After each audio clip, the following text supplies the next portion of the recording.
अगर आज कुछ है तो उसके पीछे निसंदेह माता सावित्रीबाई फुले का त्याग, संघर्ष, उन्होंने जो बीज उस समय बोया था शायद आज वो फलीभूत हो रहा है और शिक्षा, महिलाएं शिक्षा के क्षेत्र में अग्रणी हो रही हैं। माता सावित्रीबाई फुले के संघर्ष को पढ़ें कि महिलाओं को उन विषम परिस्थितियों में किसी भी समाज की महिलाओं को पढ़ने का अधिकार नहीं था, लेकिन उस समय माता सावित्रीबाई फुले ने शिक्षा की अलग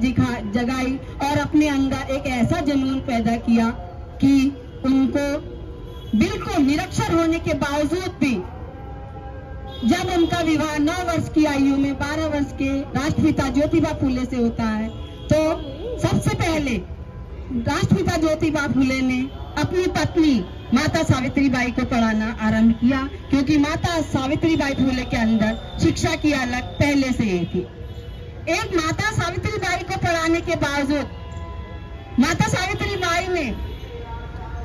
1848 में पुणे में एक महिलाओं का प्रथम विद्यालय खोला और जिसमें हर समाज, हर वर्ग, हर जाति की महिलाओं को पढ़ने का अधिकार दिया और पढ़ाया, और वो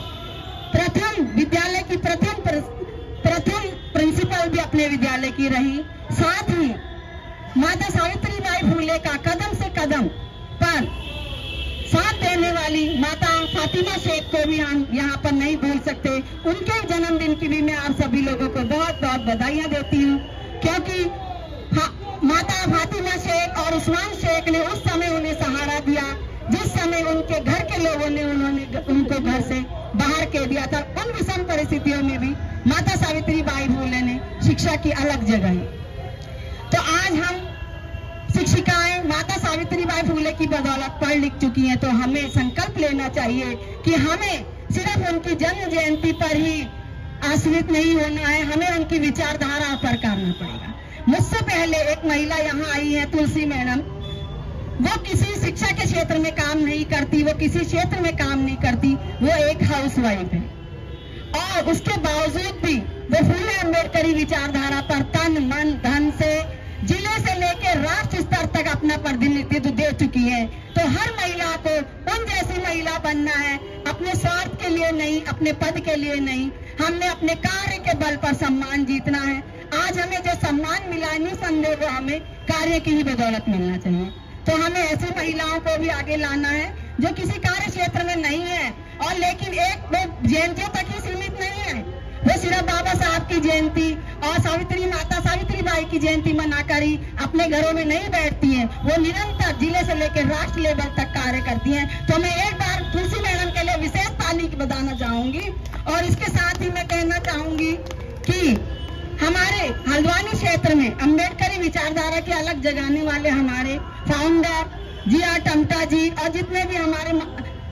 बेटे गंगोला जी, सुंदर बौद्ध जी, इन्होंने, इसके अलावा नैनीताल शिक्षक एसोसिएशन की बात करना चाहूंगी मैं, जिन्होंने पहले शिक्षा की हल्द्वानी में एक संगठन को अपनी पहचान दिलाई और इसके बाद विद्यार्थियों पर काम करा और विद्यार्थी सम्मान समारोह का आयोजन किया। विद्यार्थी सम्मान समारोह के आयोजन के बाद ही उन्होंने सेवानिवृत्त हुए शिक्षकों को सम्मानित करने का काम किया और आज एक नई पहल उन्होंने की है महिलाओं पर, क्योंकि बाबा साहब का मानना था कि मैं समाज की प्रगति उस महिलाओं की प्रगति से उस समाज की प्रगति को मापता हूँ। निसंदेह ये कार्य एक मील का पत्थर साबित होगा, क्योंकि अगर हमारे समाज में व्यवस्था परिवर्तन की हम बात करते हैं और महिलाओं को जागरूकता की हम बात करते हैं, महिलाएं संविधान के प्रति जागरूक हो, अपने अधिकारों के प्रति जागरूक होने की बात करते हैं, तो निसंदेह हमें सम्मान देकर महिलाओं को आगे लाना पड़ेगा। तो इस क्षेत्र में उन्होंने बहुत बढ़िया पहल की, इसके लिए भी मैं उनका बहुत बहुत आयोजक मंडल का बहुत बहुत धन्यवाद करना चाहूंगी। और हमारे जितने भी हमारे मूल बहुजन मूल निवासी समाज के निरंतर अपनी दिशा निर्देश में कोई ना कोई अपनी भूमिका निभा रहे हैं, तो हमें जरूर तन मन धन से उनका साथ देना चाहिए, सहयोग करना चाहिए। इसी के संग कहूंगी मैं कि माता सावित्रीबाई फुले, माता सावित्रीबाई फुले, जय भीम, जय